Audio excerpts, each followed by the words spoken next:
So in this video, we are going to be looking at when you are given one side and one angle and you have to find another side. So this is where you're going to use your three trigonometric ratios, your SOH and TOA, but you will need to know which one do I use and how do I choose which one to use. So I repeat, when do we use this? When we are given one side and one angle and we have to find another side. So this is an example. The example says we should find the length of the side marked X. So basically this side. We are given an angle and we are given the hypotenuse. In the previous video, we learned how we identify which one is going to be our adjacent and which one is going to be our opposite, as well as which one is going to be our hypotenuse. However, we do know that the hypotenuse doesn't change. It's always the one opposite the right angle, and it's always our longer side. Now, so the first thing you're going to do is to label the side. Since we said we are going to be given one side and one angle, we want to label, and we are finding another side. So we want to label the side that we know and the side that we are finding.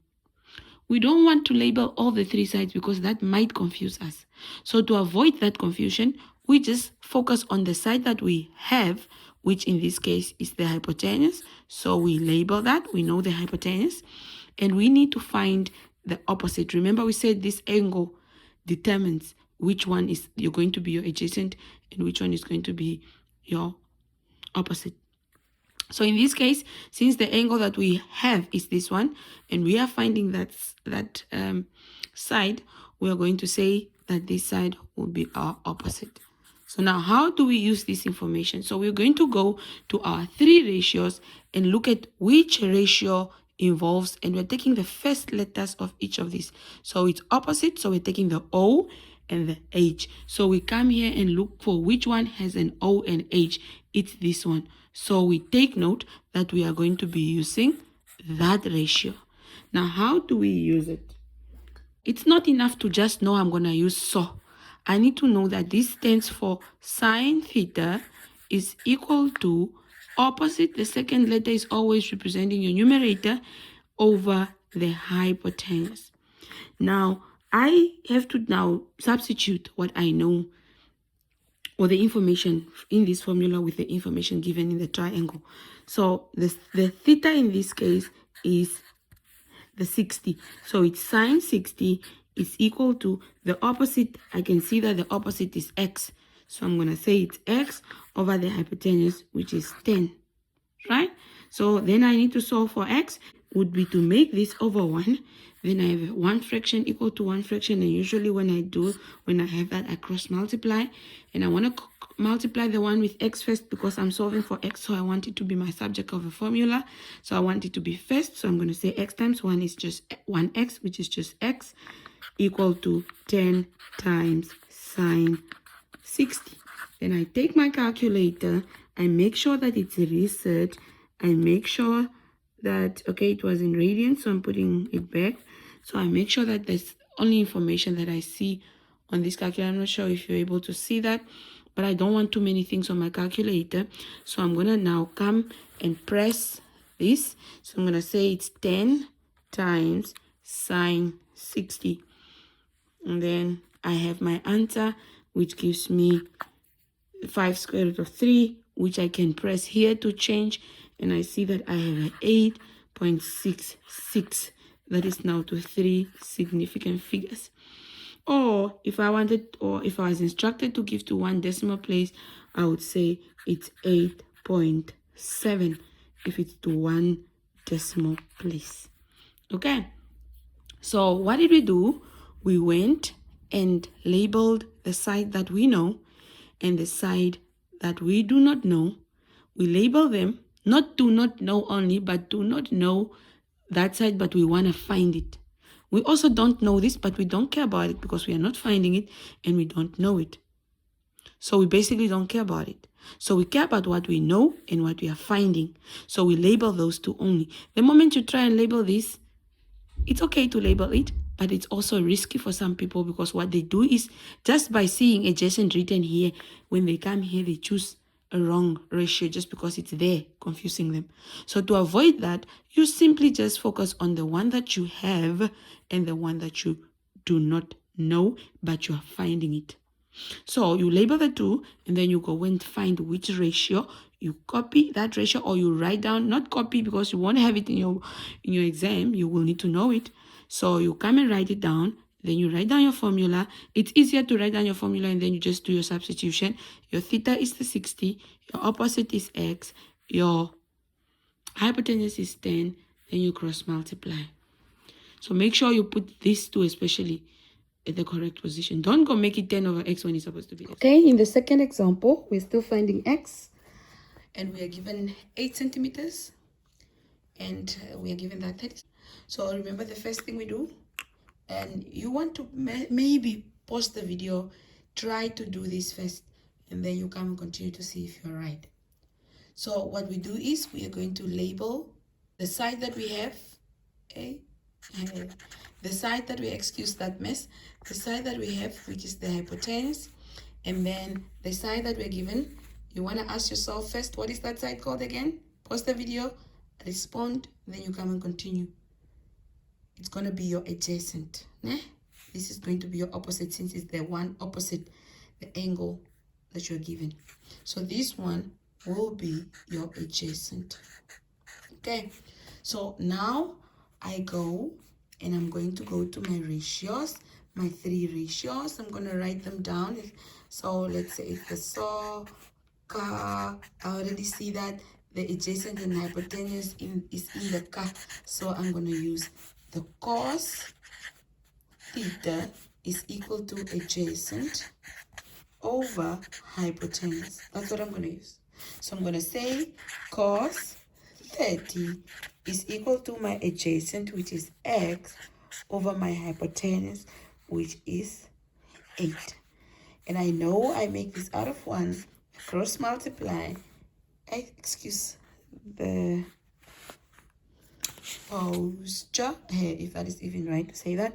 So x times 1 is going to give me x, and 8 times cos 30, I write it as it is. So then I take my calculator and I'm going to press what is 8 times cos 30. And I get that it's going to give me 4 square root of 3, which is 6.93. If I get 6.928, but to 3 significant figures, I write it as 6.93. If it was to 1 decimal place, however, it would have been 6.9.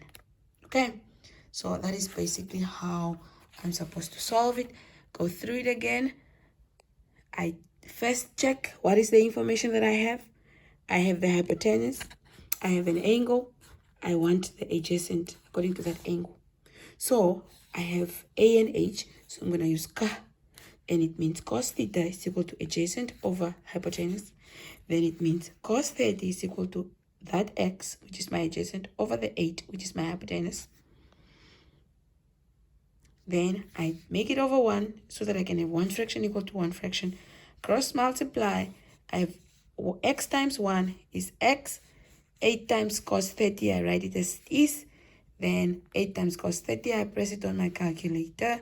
I get that it's going to give me 6.92820,323.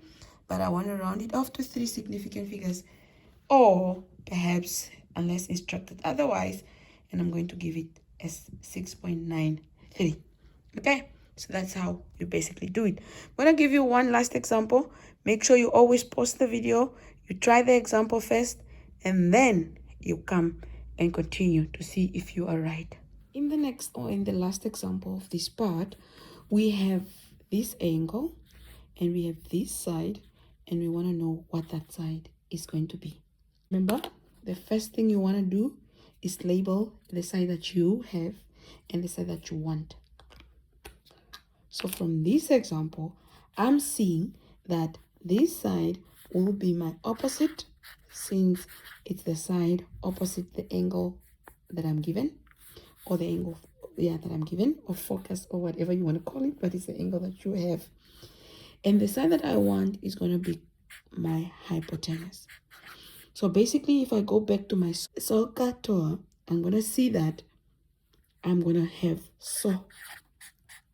So basically, it means sine. If I have to, now, if at this point I should have mastered the formulas now, so I'll be able to just do my substitution already, just from knowing that this is the ratio I'm going to use. So I can already say sine 30 is equal to the opposite, which is 4 out of the hypotenuse, which is x. I gave you this example because we see that our unknown is now at the denominator. So what we do now is we need to solve for x. So we're going to do the same. We make this out of 1. We cross multiply. We're going to multiply the 1 we multiply with x first. So it's x times sine 30 is equal to 1 times 4 is equal to 4, right? And we know from our basics of solving equations, we know that when we have a product, we are trying to get x alone, right? So we need to get rid of the sine 30. And because it's a product, we're going to divide. Hey, excuse that mess. Divide. Okay, so I'm going to divide by sine 30.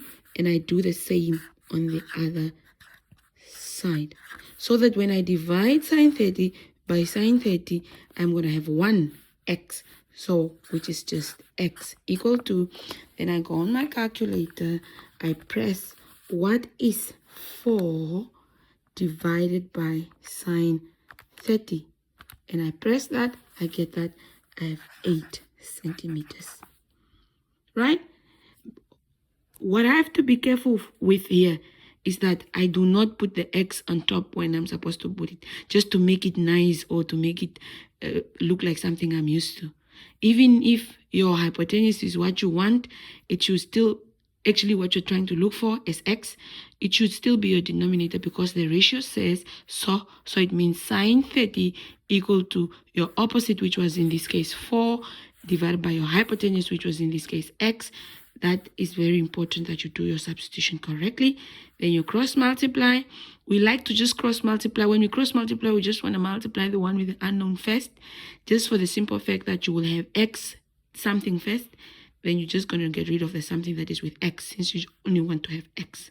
So when we have a product, we know that we divide so that can give me a 1x or 1x. Then I'm going to do the same on the other side, because what I do on this side of the equal sign, I should always do on the other side of the equal sign. And then I'm left with x here. And if I do that on my calculator, I'll press that on my calculator, I'm going to get 8 centimeters. And I'm done. So that is basically how I solve when I have one side and one angle and I'm finding another side. So you want to make sure that you always pause your video. You repeat the video if you feel like you didn't get it. I'm going to try to improve on the way the writing and everything. Yeah, been a while, but I'm going to work on it. I promise. And thank you so much for watching. We're going to look at finding an angle when we have two sides.